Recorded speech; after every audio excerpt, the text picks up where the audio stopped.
We are dreaming a new dream. So we have talked about what is a dream? What does that mean? We've talked about unlearning and relearning the old way into the new way. We have talked about the three keys to success.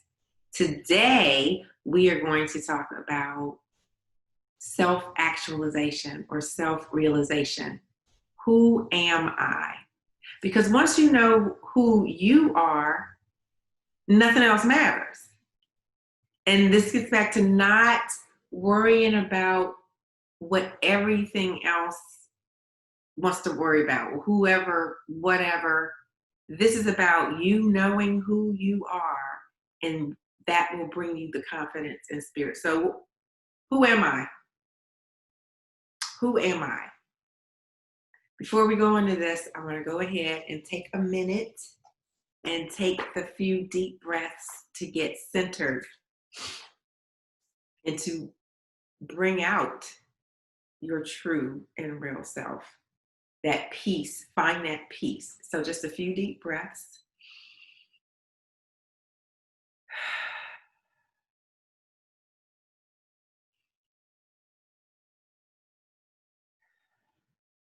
Bring your attention from your head down into your heart for this last breath.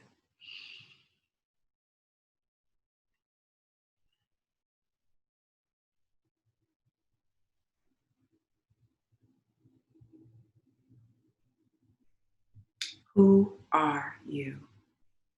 Who am I? When someone comes and asks you, who are you? Many of us say, oh, my name is TK. I'm from DC. Blah, blah, blah. I'm a mother. I'm a wife. I'm a this and that. I'm a entrepreneur. And the question we're asking today is an essential question. It's not asking, what do you do? Or what are your titles? What are your relationships to other people? But essentially, who are you? And this is an exercise that most people do not go through. And this is just the next step to really going into the light, into dreaming a new dream. When you start to really contemplate the essence of who am I? India.Arie wrote a song, I Am Not My Hair. Because there's so much in society, people want to judge you for your hair, especially different races. If Black people have braids or weave or whatever, especially braids or natural or dreads, that was a big thing when I was younger. Now, with people pushing through, including me, being natural for longer than a lot of people, and just accepting whatever other people say because I accept myself. But because I'm not my hair. I have intelligence, I have wisdom, I have so much more. But who are you? Who am I? And essentially, at the truest essence for all of us, who you are is spiritual. It's that consciousness that is the witness. It is that screen where the movie plays. Our experiences that's the movie playing out. We are the witness of those experiences. We choose how we want that script to go and how we want things to. So who am I? I'm a movie screen. How do you put that in words? I am consciousness. I am awareness. And in the best, biggest, and it takes a while to get there and believe it and feel it. The easiest, simplest thing is just, I am. And that's what in the Bible, what is it? I am that I am. I am. When you put titles on me and descriptors and all of those things, that's how you perceive me. And if I perceive myself that way, then I am also putting myself in the box. But we're taking ourselves out of the box. We are dreaming a new dream of infinite possibilities. And the way to do that is to strip down all of these titles and characterizations.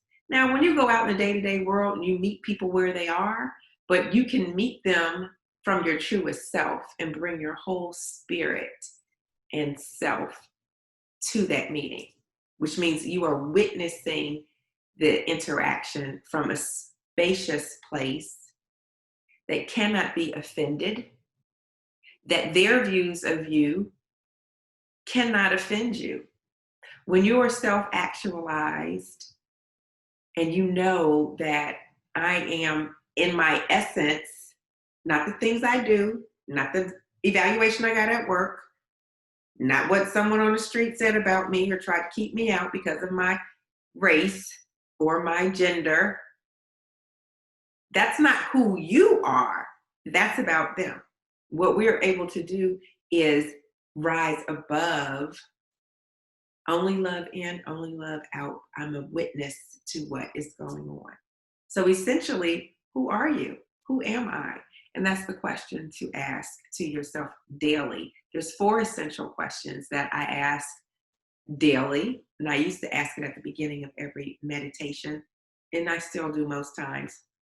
Who am I? And you sit with the spirit and let that come in. What do I want? And that's not just material things.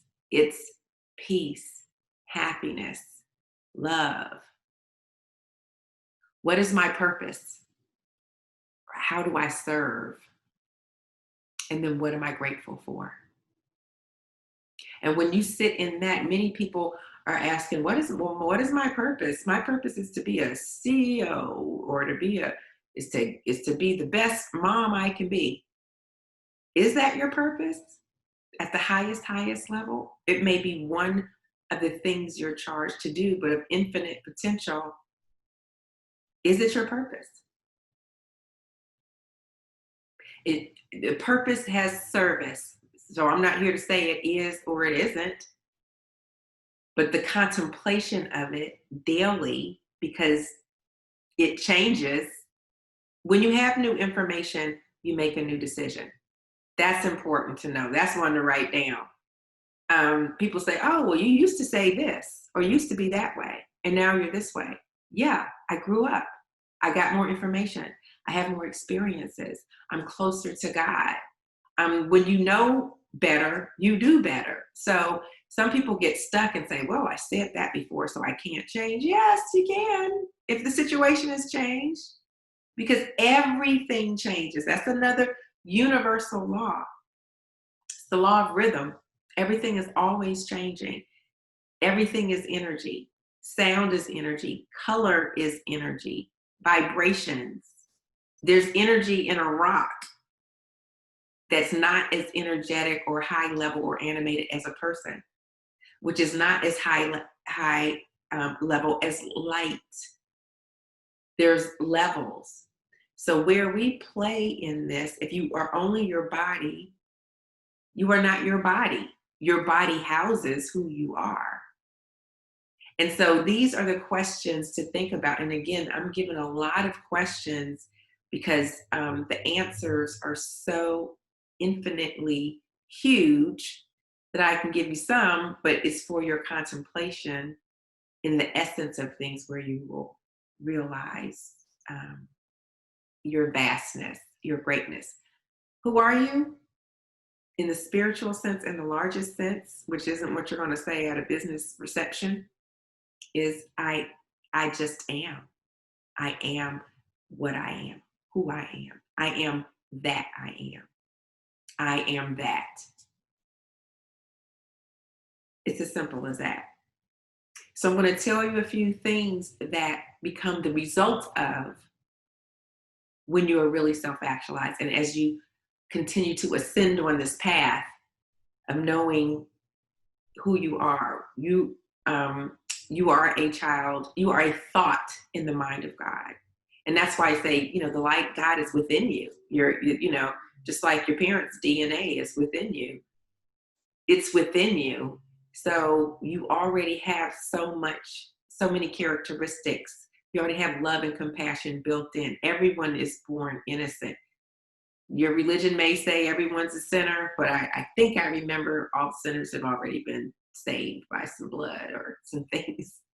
And I really don't like to get into religious conversations because this is beyond religion. Religion are the institutions that try to help us to get closer and to realize the beauty of God.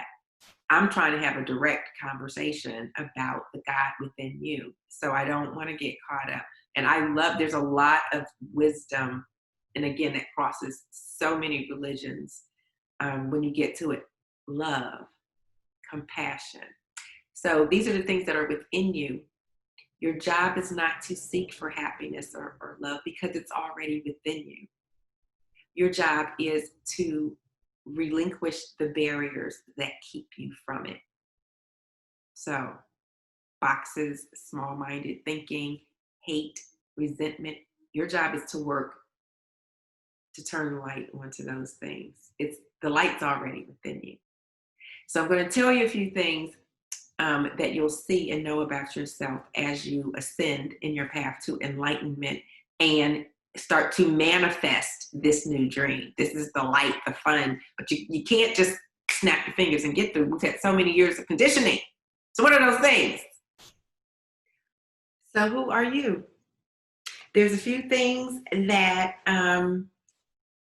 you will not do the more you become self-actualized. Once you realize the truth of who you are, the I amness that I am. And I want to just read off some things that I like to, I got journals and papers all over the place because journaling, we'll talk about that.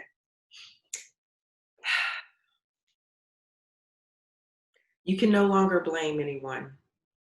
When you realize that you have control over your actions and decisions, you cease to become the victim. How freeing is that? That is a new dream right there. Because we always want to talk about what someone else is doing to us. When you realize that you are the witness and you're witnessing, you become detached, non-judgmental. You don't resist what is. You spend more time with the light within you. You are the light. You are a channel for grace. Good things start to come to you and through you, and your light excites everyone else so that you can't help but make the world a better place. Happy people make happy people.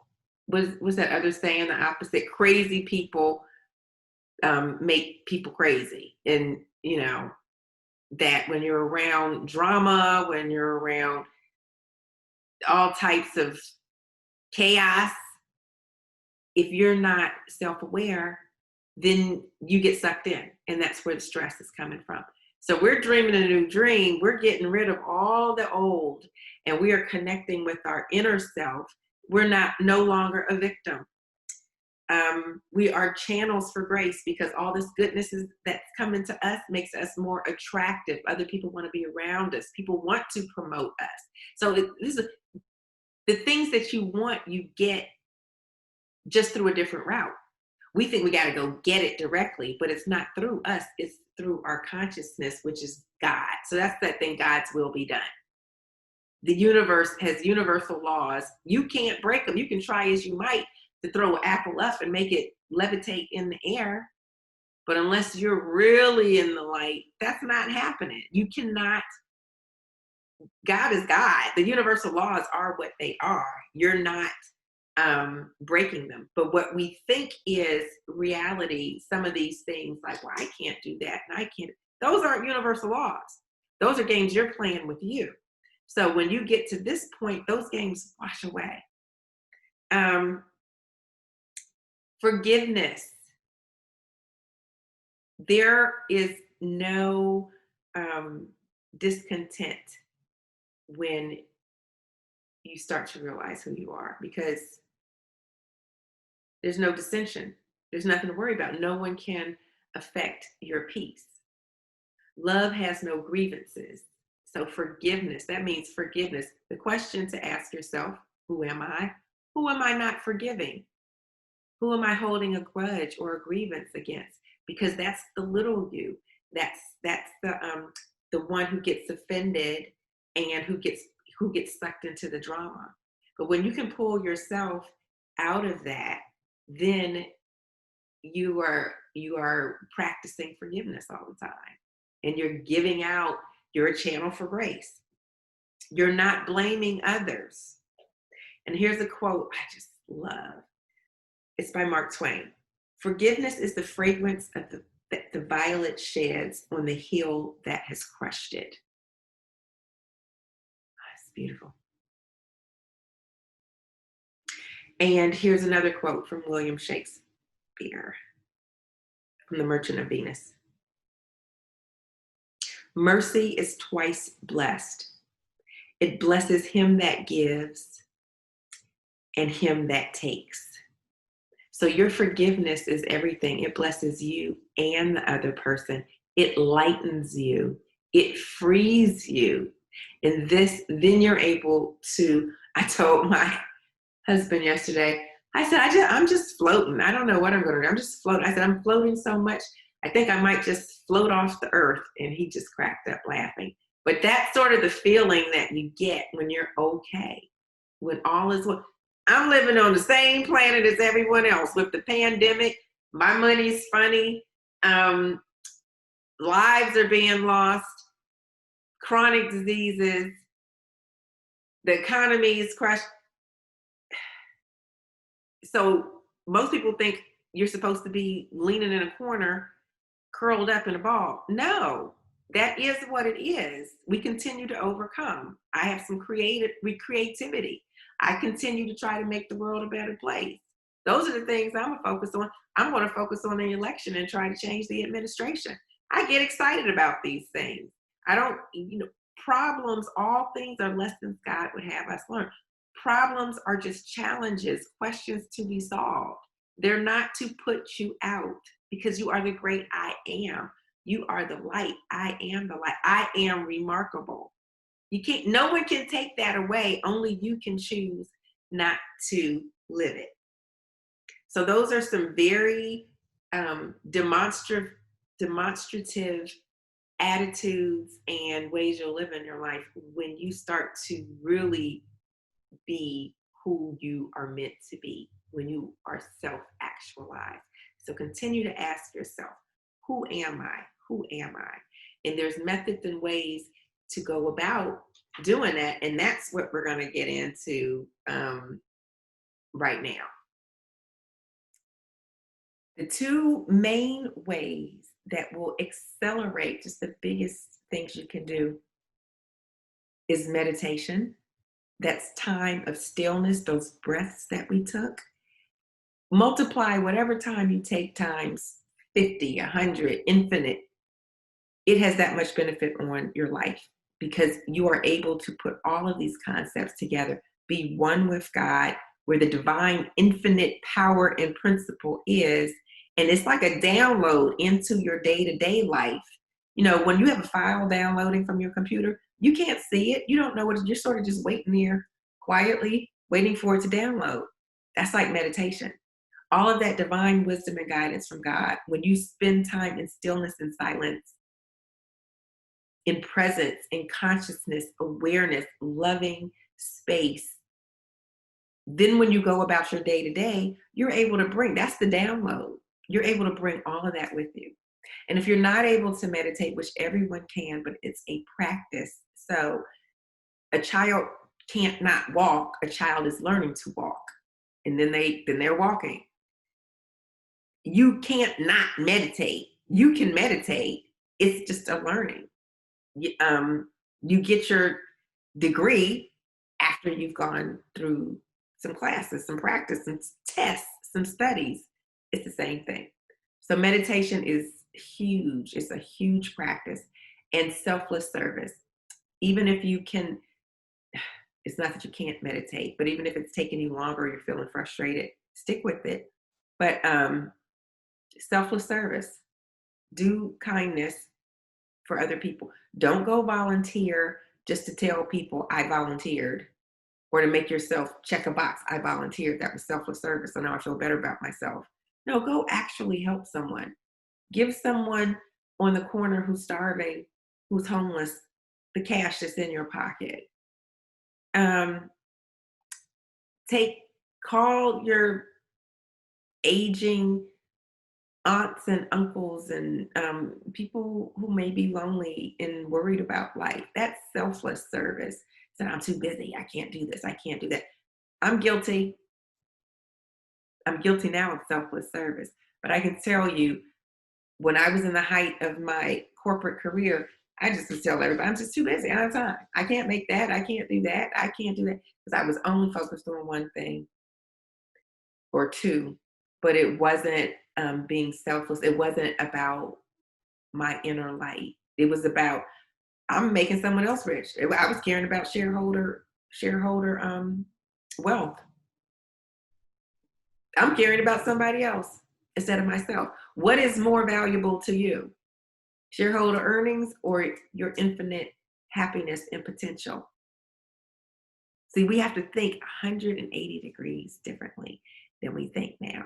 That is self-actualization. What the world would have you do is not what God would have you do. It's not where your happiness lies. Your happiness lies within you, not externally. So the more you become self-actualized, those external things won't make you swing into depression or even high highs. That bipolar, it goes away. It's the middle path. Not too hot, not too cold. Warm is the way. So here we go. We're dreaming a new dream. Love and light.